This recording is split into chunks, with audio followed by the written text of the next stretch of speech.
Hey, welcome to the Overshare Pamphlet. My name is Rob and I'm the host of this one-man show. Welcome back. Welcome to a new episode. I guess, like September is just already behaving like an autumnal, a fall month in that sense. Like usually, I remember last year it was much, warmer and it seemed like, well, yet literally yesterday, on the way back home from a club, it was like 2 a.m., 3 a.m., something like that. I was in an Uber, and this is also very rare for England as well, I would say, but a full rainstorm, like a very violent one, like started, basically. Well, you can even hear some thunders right now, I think. But anyways, yeah, a full thunderstorm hit me. It was insane, but yeah, kind of love the vibe though. You know what I mean? Like, I'm feeling the autumnal energy. Like, usually I've never been a fan of the. Actually, you know what? That's a lie. I think I found a tweet 2 days ago that really expresses how I feel about autumn and like winter specifically. Like, I love the vibe up until January, basically. Like, January, that's when depression, like seasonal depression, kicks in. But everything before that, I just like love the vibe. It's like such a moody, and emotive, I guess, atmosphere, and I just love that. I love the rain when it's like those months. I think my problem specifically is when it's it gets dark very early and it's like that for so long. Like winters here in England are so fucking long, so that's the main issue that I have. But I think the 4 months of like autumn slash winter, like those are fine. Like, but then it gets so bad in January. Anyways, why am I talking so much about like about seasons? I sound like an old man. But anyways, today we're talking about something. I guess like we have a mixed bag, I guess, of like pop culture news in that sense. Because I was thinking about like what could I talk about in today's episode, and I was like, nothing major has happened. But then I was like, you know what? Maybe it has, but none of the new things that have happened are, you know, extremely lengthy stories, but they are some iconic moments, you know? First of all, I want to talk about Nikocado Avocado's weight loss journey, and like, the video that he posted, the entire situation. I don't know. I was like, you know what, I cannot make an entire video on that because it's like such a short story at the end of the day, but I do want to put my 2 cents on that. Then I also want to touch upon Kendrick Lamar. Literally came out today when I'm recording, so on Sunday. It was announced that he's like headlining the Super Bowl halftime show.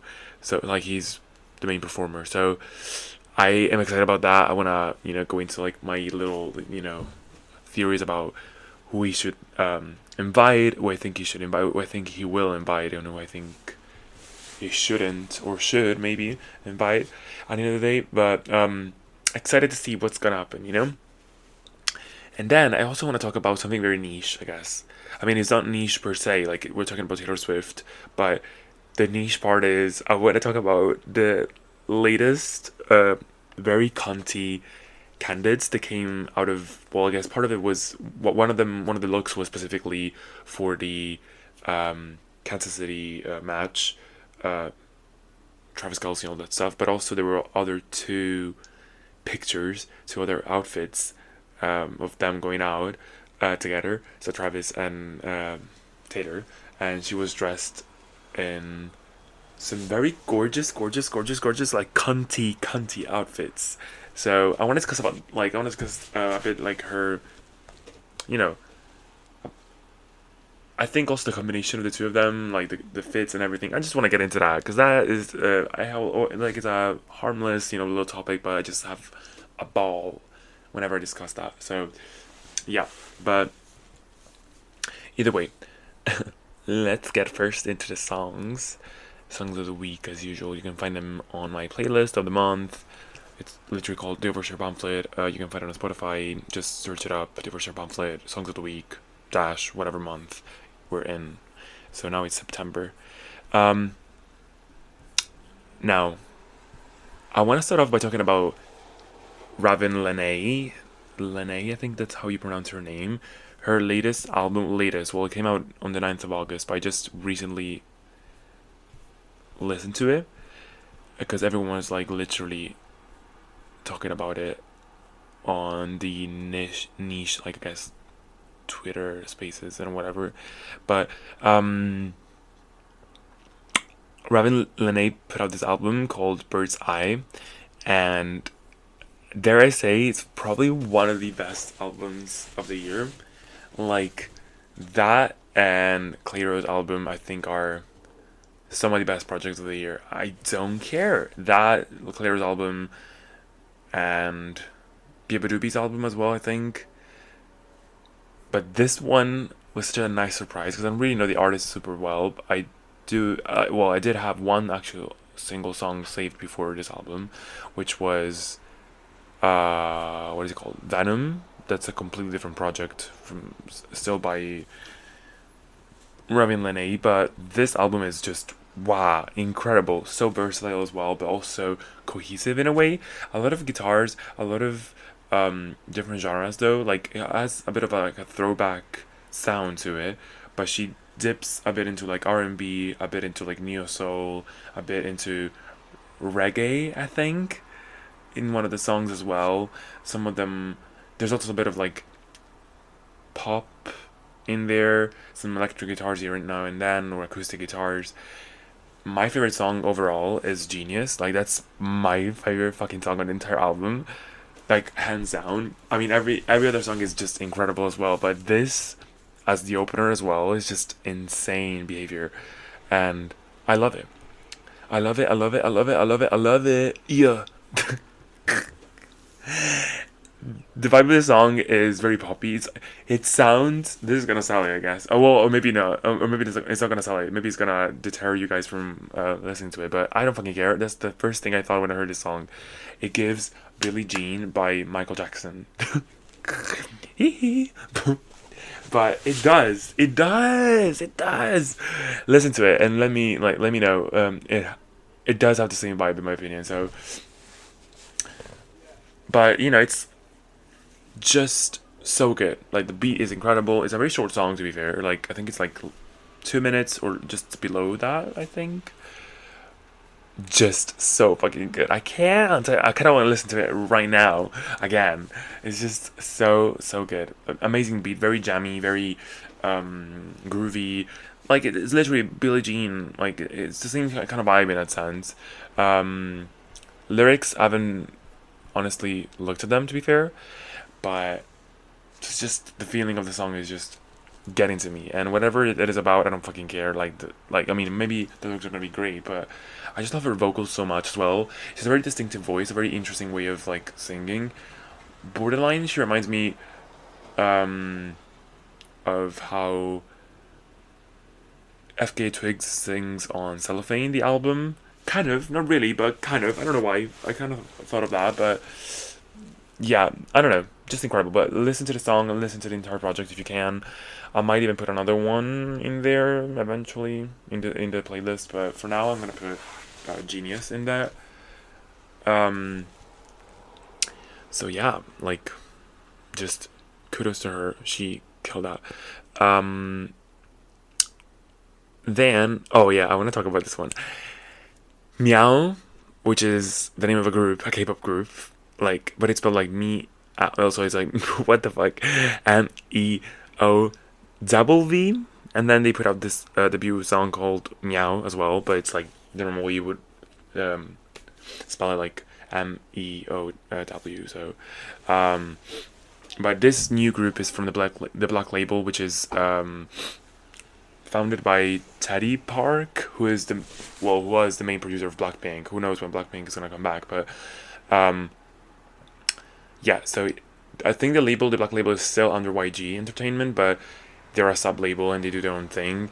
Currently houses Somi, for example. I don't know if it has any other like artists actually. G Dragon, could he be like he's there, or maybe it was Taeyang? Yeah, it was Taeyang who went to that, and now I think also currently Rose, like as a soloist, is there. But either way, this is the first group that they put out under a sub label, and technically the second girl group of the year for YG. So second rookie group, I guess, after Baby Monster. But this song is very controversial, I would say. Many people are shitting on it because it's like they think it's like a very minimalistic song and like not really captivating, not very much going on in there.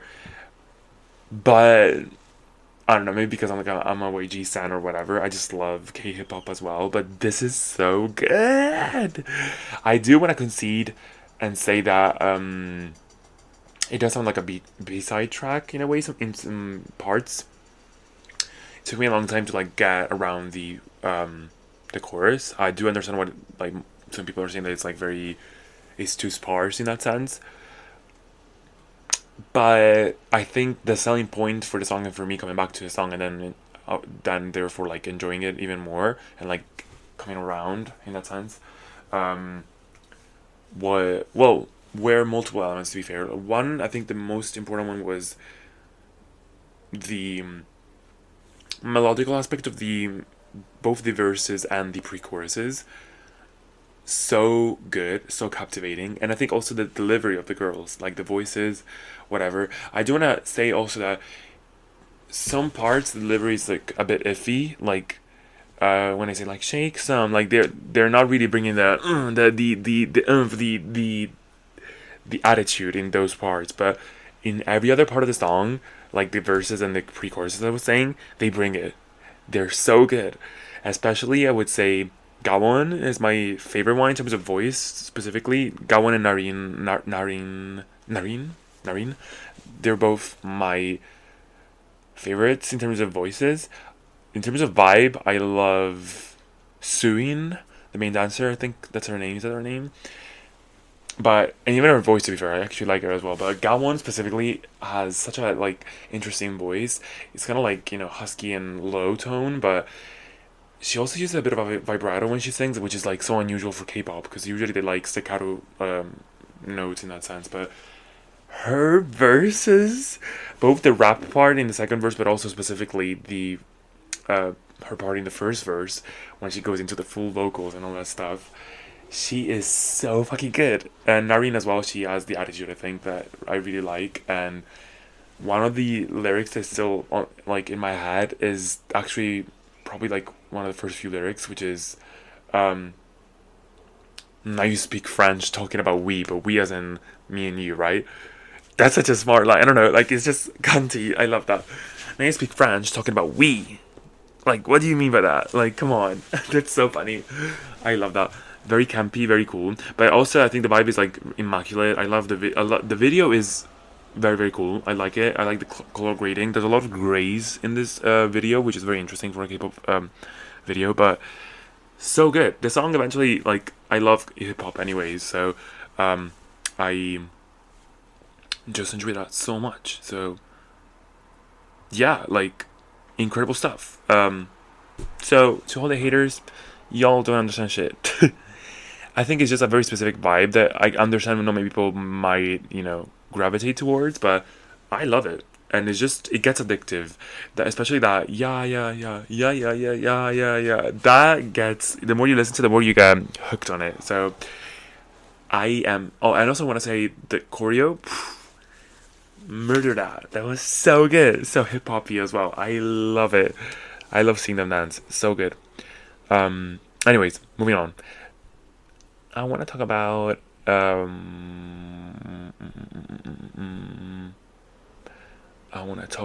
let's see. Did I talk about this last week? I don't think I have. I want to talk about The Isle by what, not Doji, what the fuck, by Pink Panthers. That is an incredible track. It's still from her album. Honestly, it's my fault. Like, I should have delved into this album even more, but it's from Heaven Knows from last year, I think. But this song, The Isle, ooh, girl, I love the guitar. Like in the chorus specifically, the beat changes. Like, it still gives a bit like of her usual sound, but I think when he switches into the chorus, it's like so fast paced and so disco-y a bit as well, I would say. I just love it. Like, it's so catchy, so good. I love the beat so much. It just puts me in a very, you know, good mood, and it's a very, you know, danceable track. Kind of reminds me of like Lucky by Pharrell Williams, I think. No, is that, yeah, Daft Punk and Get Lucky. Kind of, I don't know. Maybe I'm wrong. Maybe I'm thinking of the wrong song. But anyways, that is a track. That is a track. That is a track. Um, yeah, like thoroughly enjoy that one. So I think I'm gonna stop with three songs because the past two episodes I've put out so much stuff in there. So I aired out too many of my favorite songs. So I need to rein it in for this one. But these three, I think they are solid. They're quite the addition to the playlist, I think. But anyways, let's talk about Nikocado Avocado. Like, I don't know if you know like anything about him. To be fair, if you don't know anything about Nikocado Avocado, he is an American YouTuber who is mainly known for his mukbang videos on YouTube, and also for being the lightning rod.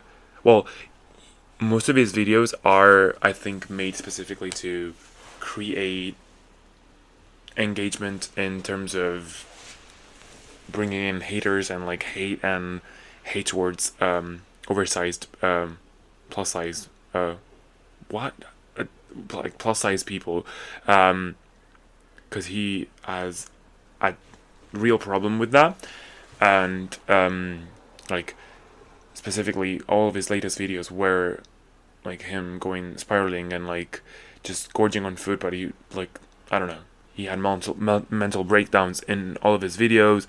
It's just like kind of like, I don't know, and he was saying the most insane shit in his videos as well, and I think that was partly done to capitalize on like shock value and like bringing in people who, you know, are very judgy and all that stuff.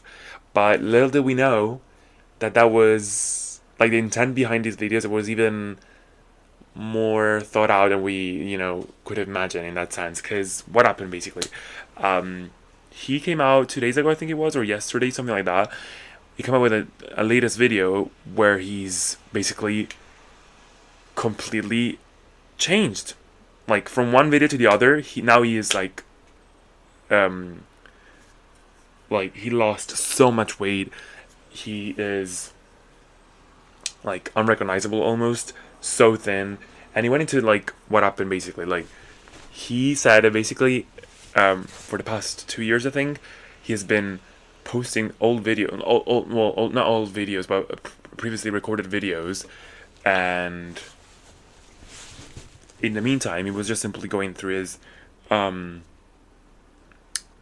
weight loss journey, and this was one of the biggest social experiments, he said, on the internet, because basically he was capitalizing, getting money from videos that he pre-recorded, and while he was still, you know, basically having his eating disorders and like, you know, all that, and he was capitalizing on the engagement, on the like negative engagement that the videos were bringing him, but they were nevertheless bringing him money and attention in that sense.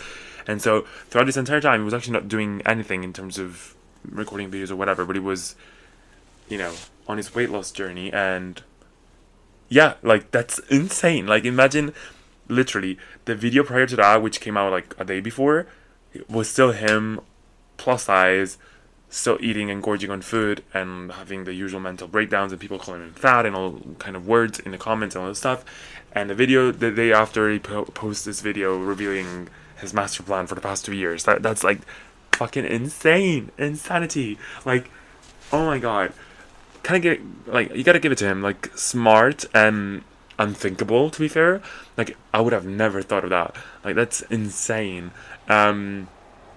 And it really tells you a lot about, like, you know, how people, you know, just simply engage just through pure hatred. You know, like whenever hatred is in the room, like if they have a chance to hate on someone, people will, and the engagement that you get out of that is actually insanely, you know, profitable in a way. So yeah, the interesting thing about him specifically was that I think his first ever like his firstly ever posted videos were him.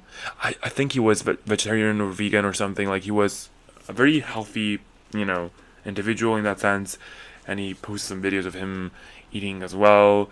So I think his first videos came like in 2014 or something, and yeah, he was vegan and like he posted lifestyle vlogs and all this stuff and also some musical content, but it never really took off in that sense.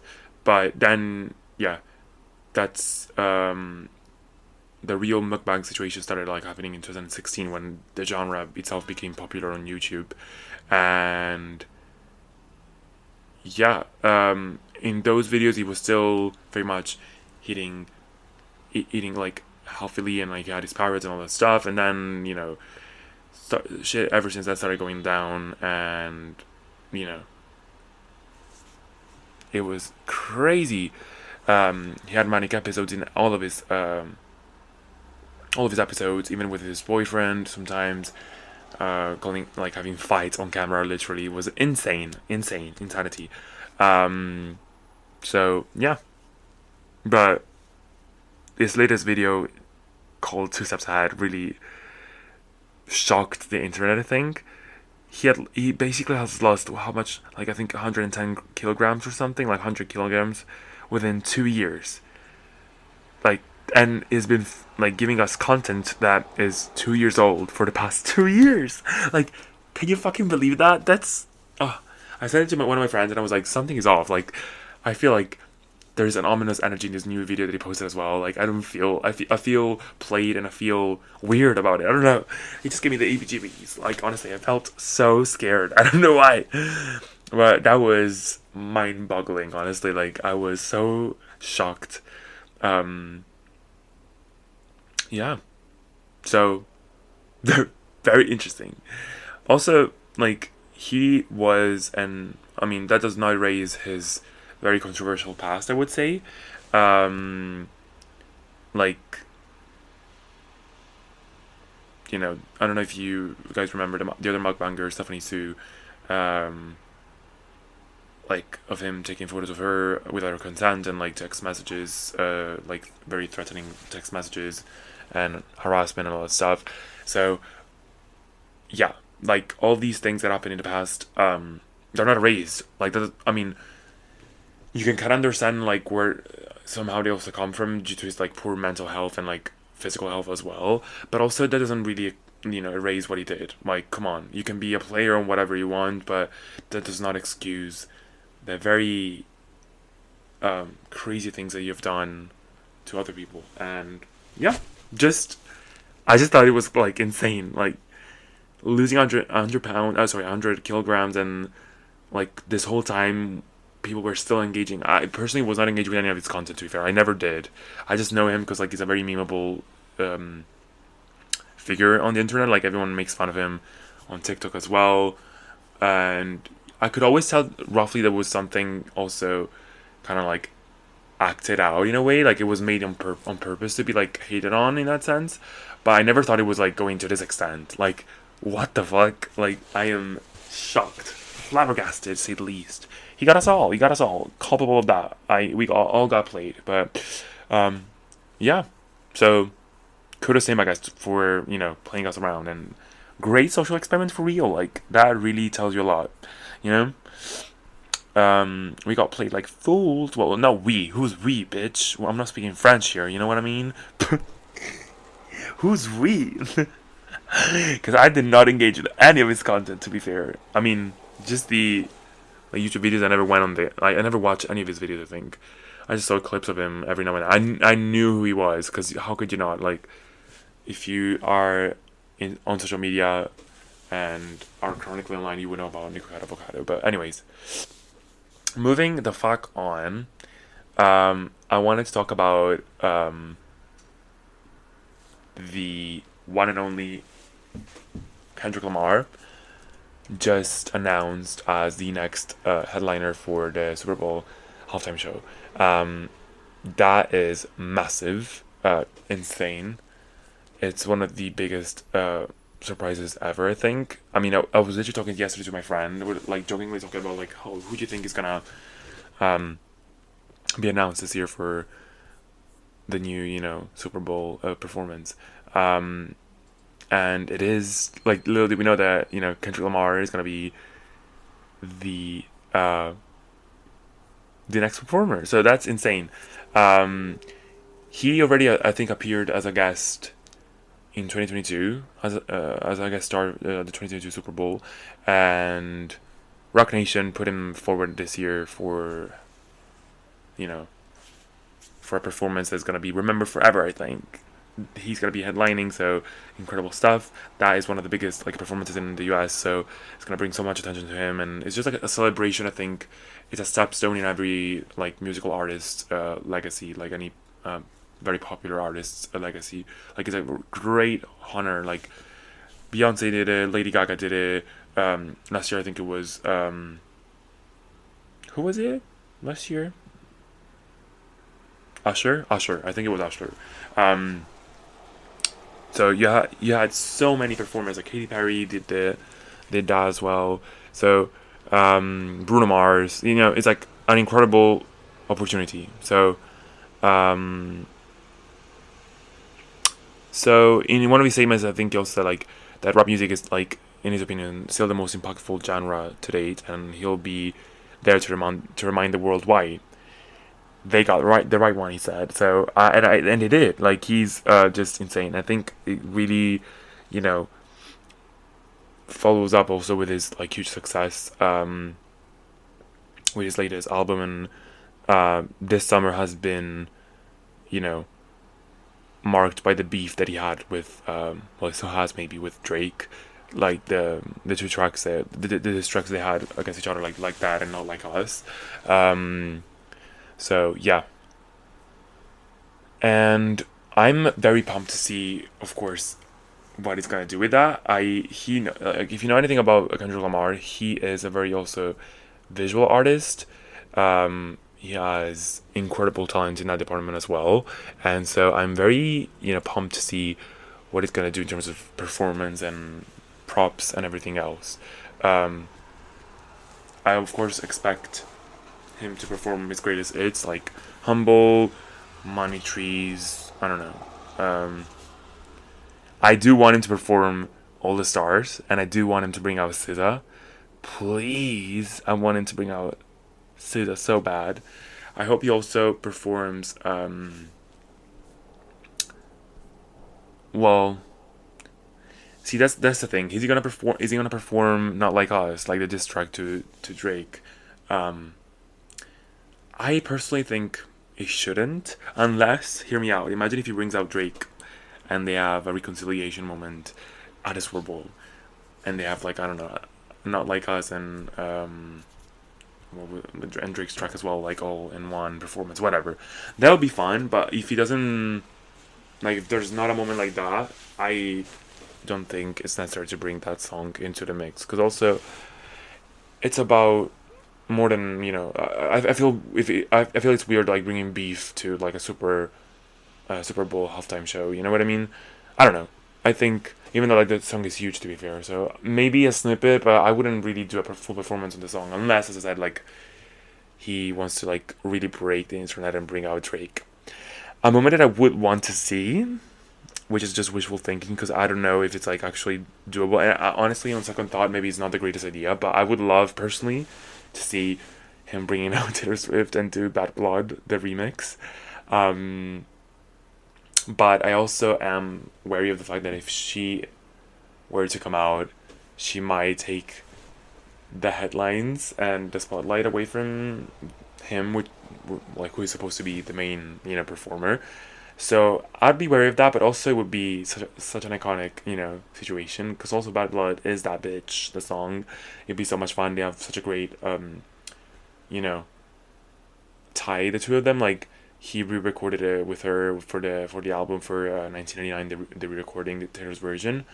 So they're definitely friends. They definitely like each other a lot, and it wouldn't be too far fetched. But I also would understand why you might not want to bring her out. Also because I don't know, that song. I don't know how it would fit it's not his greatest hit. It's like Taylor's hit. So, anyways, but I definitely like number one wish is all the stars with SZA, and maybe do even a bit more with SZA. I don't know, like that would be incredible. Rock Nation also involved because I would think that maybe Jay-Z might come out or something. It could happen in that sense. It wouldn't be too far fetched. But literally, there's so much from Mr. Morale and the Big Steppers as well that he could bring out. So I am seated, honestly. Like, he is such a great choice. And again, he's a very visual and artistic person as well. So I can only expect greatness from the performances. I think he's gonna do something very, visually. Like, already announced it itself with the giant, like, American flag behind and him sitting and doing whatever. Like, that's already so visually striking. I don't know. It's just go to his Instagram and see the video for yourself, and you understand what I mean. But that is incredible. Yeah, I think that would be. There's going to be like actually a great performance. So look out for that. Look out for that for real. Now, lastly, before we wrap it up, as I said, I want to talk about Taylor Swift. So since we're talking about her anyways, just an excuse is a good one to talk about Taylor, I guess. But I want to talk about her latest pop walks and candidates, I guess, very cunty outfits. So I refer specifically to the 3 outfits that she wore with Travis Kelce recently. And this comes off out of she's on break now for a couple of months, I think. Is it at the end of October when she's gonna come back to the US and do? Well, she's in the US now, but the Eras Tour is gonna restart basically. The last leg is gonna start in either end of October or start of November. Anyways, she's on a little small and short break after her very successful European leg of the tour, and. Yeah, I honestly think that she's doing the right thing right now. I'm glad that she didn't actually in the end announce any other albums, because I think there's already a lot of tension on the media as always with her. Whenever she's releasing too much music or whatever, everyone starts attacking her, saying that she's taking the spotlight out of everyone. So I'm glad that she's taking this time to just be low key but still be out and about. We still want to see her, we want to see the girl around. So yeah, I am so seated for this. So I want to talk specifically about this the 3 outfits, the main ones that she wore. The first one I want to talk about was on September the 5th at the Baltimore Ravens and Kansas City Chiefs game at Arrowhead Stadium in Kansas City.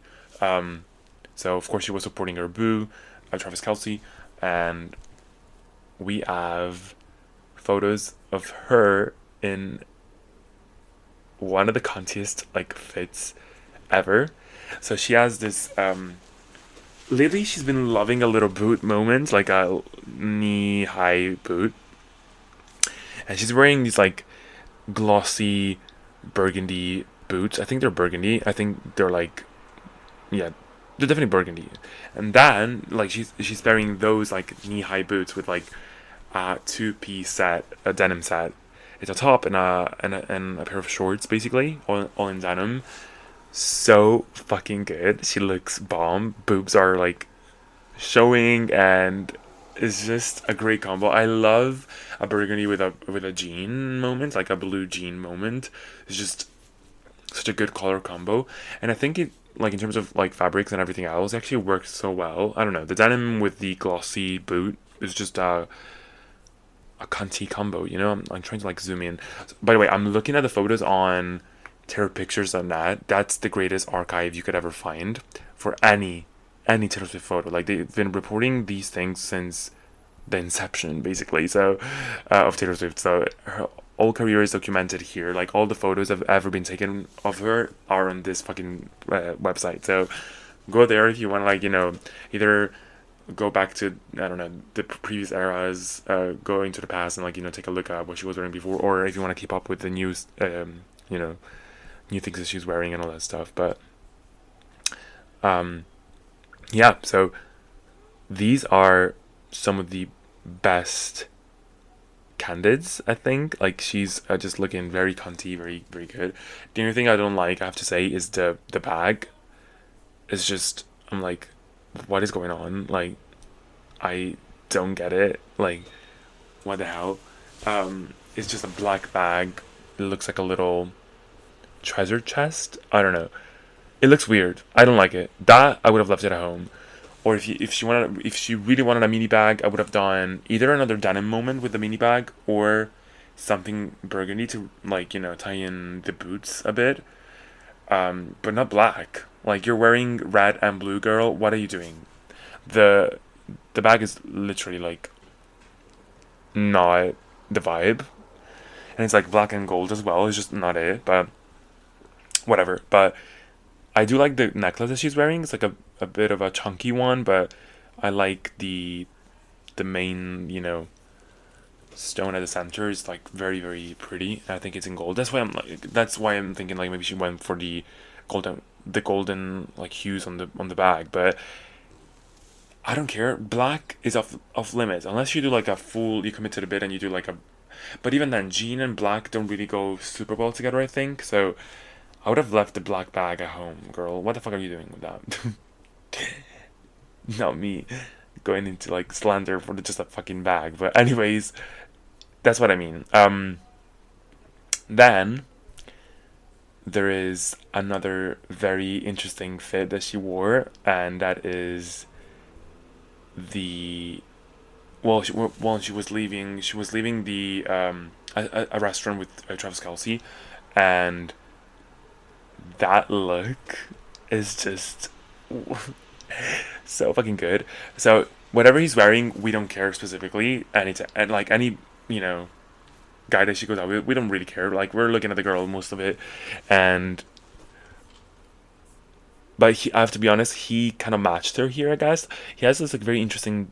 One thing about Travis Kelce, he's gonna wear baggy clothes. I guess like he like wearing that kind of style, and like he's a bit of an urban dresser in that sense, but he kind of has a vibe. Like, I do like the vibe that he's bringing.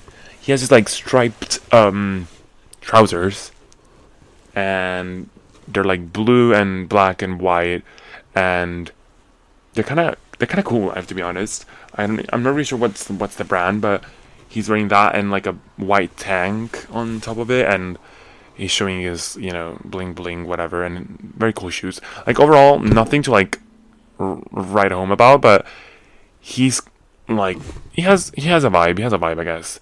What really kills me though is the Taylor Swift of it all. Like, she is killing it. Like, right next to him, you see this gorgeous lady. Like, this outfit is probably my favorite out of the three, maybe. I'm not really sure. Even the third one I'm going to talk about is probably my favorite. Well, I don't know. This one also takes the cake, to be fair. But she's wearing these like, oh, it's an all black fit, by the way. She's wearing this black blazer. I'm not really sure if like it's two different fabrics, and because it looks like it has two different shades, but I think it's fully black. I'm not really sure. Let me turn my oh, maybe it's blue. No, that's black. I don't care. That's black in my view. She has this like black blazer, very very cool, and then she's wearing like a see-through top, like it's very very good, like a see-through top, all black as well. You can see a bit of her stomach and a bit of like her boob line. So cool. And then she's wearing, I think it's, let me see if I can get any other photo of this. I think she's wearing like a skirt. Is that a skirt, or is that a, because she has a fucking bag covering it. Is that a skirt, or is that a pair of shorts? I can't tell. I cannot tell. It might be shorts. It might be black shorts. But she's wearing these black shorts that are incredible. I love the belt as well. So cute. And then, of course, another cunty boot. She's wearing boots. She's wearing these black boots that are leather, faux leather, I guess, boots. And they match the bag actually for once so well. The bag is a Louis Vuitton bag. So cool. Very cute. And I think the print, I guess, of the bag really matches the fabric of the boots. And then she's wearing this very captivating necklace as well. But also I gotta say her makeup here snatched. Her hair here also snatched. The blowout she has, just incredible stuff. Loved it.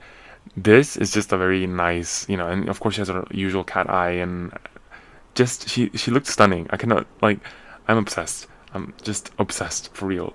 And then she has another fit that I cannot find on here, which is very interesting. Let me see if I can find it on Twitter, because I think that's where I saw it first. Sorry, not Twitter, X. Let's be clear, X.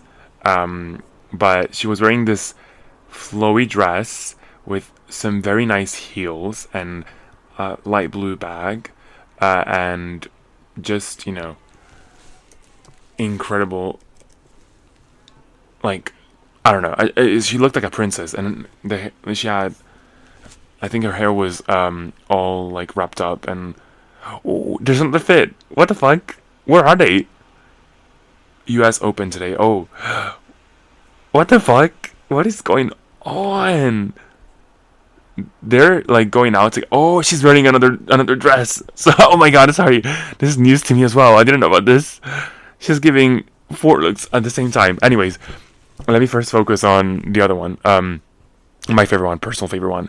She's wearing a red lip, and she has this white top that goes into the skirt. That is a very flowy skirt with some very flowery prints, I guess. But it's all white with cream, I guess, with these colorful prints on it. Very understated prints. Don't think about anything that's too wild, but the very interesting things that Travis is wearing all black, or all fully black, so she stands out so much, and everyone is saying that's how a man behaves. You let your woman take the spotlight. But I have to be honest, also his fit for this one is also very cute. I like it. It's a polo situation, but it really works with what she's doing as well. The bag, it's interesting, cute, I would say, but I think it kind of works with the prints. The light blue is in the prints in a way. I don't really like the shape of the bag. I do understand the color as well. It's a good choice to match with the prints on the dress, on the skirt specifically. But I don't mind it. I think the bag is fine. But the makeup here is just incredible. I like the red lip here. It pops out so much as well. She's wearing some very beautiful earrings as well, and the hair, honestly, everything is just incredible here. She has her hair, the hair tied up, and just the bangs showing. It just looks so good. The cat eye as usual. She just looks incredible. And then the heels are just very cute as well. Very understated, but they fit the vibe so well. And it's giving her a very classy look. And then now we have this other one. It's giving picnic, to be fair, this one. She was at the US Open. She's wearing these glasses. Very cool. She's wearing her hair down and bangs on, of course, but I'm kind of liking this. It's giving leisure time, but also, it's a nice picnic dress, I guess. It's a one-piece dress in that sense, with a knee-length skirt, I guess. Is it? Let me see if I can see any other photos of this. She looks good. She looks incredible. And Travis Kelce's look like he's wearing all Gucci, Gucci polo and Gucci cap. And they're having fun. They're, slaying the house on boots. She is killing it lately. She's doing that. What is she drinking here? U.S. Open. Probably some drinks. Probably getting drunk. I think she's wearing glasses because probably she was having a hangover or something. You know, could be. But anyways, very cool dress. I liked it so much. Yes. Well, it's like above the knee. Okay. I like the bag. She's wearing like a burgundy bag. The dress is like think about. Oh, I don't like the shoes though. She's wearing orange shoes. What the fuck? I'm looking at a video. Anyways, that's besides the point. She's like, the point is, lately she's been like going out. I love this part the most. Honestly, whenever she's in like taking some break, taking a bit of a break between the different shows. Whenever she has a chance, she goes out with Travis or whatever with her friends. She always causes a scene and a ruckus online, and rightfully so. Her streetwear is just the most interesting about I think any celebrity, but I think most celebrities don't really like go the extra mile, and nobody really talks about the street style of most celebrities. But you still think you still see photos of Taylor going around, and it just like always. I think she set the bar high ever since 1999. That's where she started really doing like her catwalks on the street and all that stuff. And ever since then, people have been craving for more. And then you had the entire phase with Reputation and everything else, where she really didn't go out, mostly because of Joe Alwyn, I think. Like we didn't see the girl at all. Then Rona happened, like COVID was a thing, and then ever since she left Joe Alwyn, she's been out and about with Travis and friends and all this stuff. So I love to see that we're getting back into that bag, and I love seeing her hopping around places and just looking flawless. But yeah, here supporting girls 100% always. But that's gonna be the end of it, because I've been talking for too long. It's already 47 minutes, so I want to keep it short. Anyways, this episode has been a bit of like a roller coaster in terms of topics, but hope you guys enjoyed it, and I'll see you next week. Slay, bye. Mwah.